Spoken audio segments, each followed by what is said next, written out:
అదే RTV app వార్తల్ని క్షణాల్లో చదివే అవకాశం ఉంటుంది. ఒక న్యూస్ పేపర్, ఒక టెలివిజన్ ఛానల్ మీ చేతుల్లో ఎప్పుడూ ఉంటాయి. ఇక ఈరోజు ఈడీ కార్యాలయంలో చూసుకున్నట్టుగైతే కవిత కుటుంబ సభ్యులు ఇక్కడికి వచ్చారు. కవిత భర్త అలాగే పిల్లలు ఇద్దరు కూడా ఈడీ కార్యాలయానికి వచ్చారు. ఆమె కోర్టును కూడా ప్రత్యేకంగా కోరారు. ఏమంటే పిల్లల్ని చూసేందుకు అవకాశం ఇవ్వాలి అని చెప్పేసి కోరటం నేపథ్యంలో కవిత భర్త అనిల్ కుమార్ అలాగే పిల్లలు ఇద్దరు కూడా రావడం జరిగింది.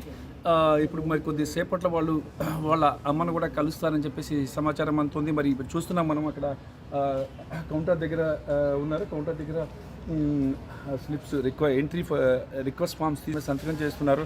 మరి కవితకు 3 రోజుల కస్టడీని రోజు అవెన్యూ కోర్టు ఇచ్చిన నేపథ్యంలో ఆమె ఇంకో మరో 3 రోజుల పాటు ఇక్కడే ఉన్నారు. మొదట 7 రోజులు ఇచ్చారు, తర్వాత 3 రోజుల కస్టడీ ఇవ్వడం జరిగింది. ఈ 3 రోజుల కస్టడీకి ఈడీ కవితను 3 రోజుల కస్టడీలో విచారించబోతుంది. మరి ఈ నేపథ్యంలో పిల్లల్ని చూడాలని ఉందని చెప్పేసి ఆమె కోరిన నేపథ్యంలో ఈరోజు కవిత భర్త ఇద్దరు పిల్లల్ని తీసుకొని ఇక్కడికి ఈ ఎన్ఫోర్స్మెంట్ డైరెక్టరేట్ కార్యాలయానికి రావడం జరిగింది. మరి వీళ్ళిద్దరు కూడా ఇప్పుడు వాళ్ళ అమ్మని కలుస్తారు. ఇప్పుడు కూడా పాపం ఇద్దరు కూడా చూసుకుంటే మైనర్లే ఇద్దరు కూడా. మరి మైనర్ పిల్లలు ఇద్దరు, వాళ్ళిద్దరిని పర్మిషన్ ఇవ్వాలని కోర్టుని ప్రత్యేకంగా కవిత కోరారు. ఈ నేపథ్యంలోనే వారిద్దరు కూడా ఇప్పుడు ఇక్కడికి వచ్చారు. మరి వాళ్ళు లోపలికి వెళ్ళి కవితను కలిసే అవకాశం ఉంది.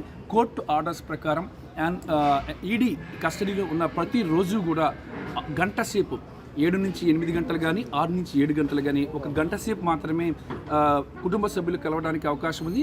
కుటుంబ సభ్యులతో పాటు అడ్వకేట్స్ కూడా కలుస్తారు. మరి రోజంతా జరిగినటువంటి ఈడీ విచారణలో ఎలా జరిగింది, వాళ్ళు ఎలాంటి ఒత్తిడి ఏమైనా తీసుకొచ్చారా అనే అంశం కూడా ప్రస్తావిస్తారు. దాంతోపాటు కవితకు హెల్త్ పరంగా కొంత సమస్యలు కూడా ఉన్నట్టు సమాచారం. మరి హై బీపీ ఉంది ఆమెకి. ఈ నేపథ్యంలో వైద్యులు ఇప్పటికే టెస్టులు చేశారు. మరి దానికి సంబంధించి కూడా మెడికల్ రిపోర్ట్స్ ఇవ్వాలని చెప్పేసి కవిత తరపున అడ్వకేట్స్ కోర్టును కూడా కోర్టులో పిటిషన్ కూడా వేయడం జరిగింది. మరి ఈ అంశానికి సంబంధించి కూడా తన భర్తతోనూ చర్చించే అవకాశం ఉంది కవిత.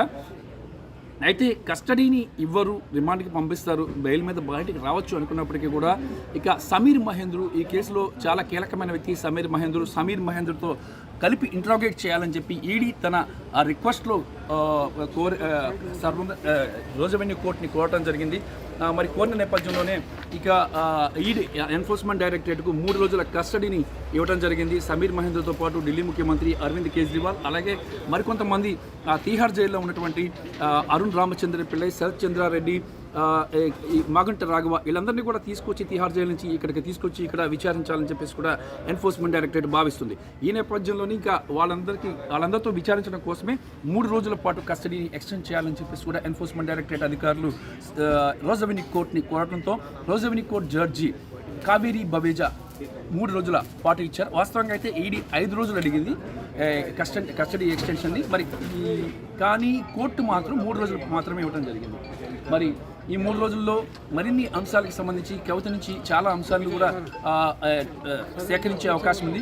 మద్యం కుంభకోణంలో కవితది కీ రోల్ కావటం, మరోపక్క అరవింద్ కేజ్రీవాల్ కూడా ఇదే ఎన్ఫోర్స్మెంట్ డైరెక్టరేట్ కార్యాలయంలో ఉన్నారు. మరి ఇద్దరిని కూడా కలిపి కూడా విచారించే అవకాశం కూడా కనిపిస్తుంది. రామకృష్ణ, RTV, న్యూఢిల్లీ. మరిన్ని వీడియోస్ కోసం ఛానల్ ని సబ్స్క్రైబ్ చేయండి. లేటెస్ట్ అప్డేట్స్ కోసం వాట్సాప్ ఛానల్ ని ఫాలో చేయండి. అండ్ లింక్ డిస్క్రిప్షన్ లో ఉంది.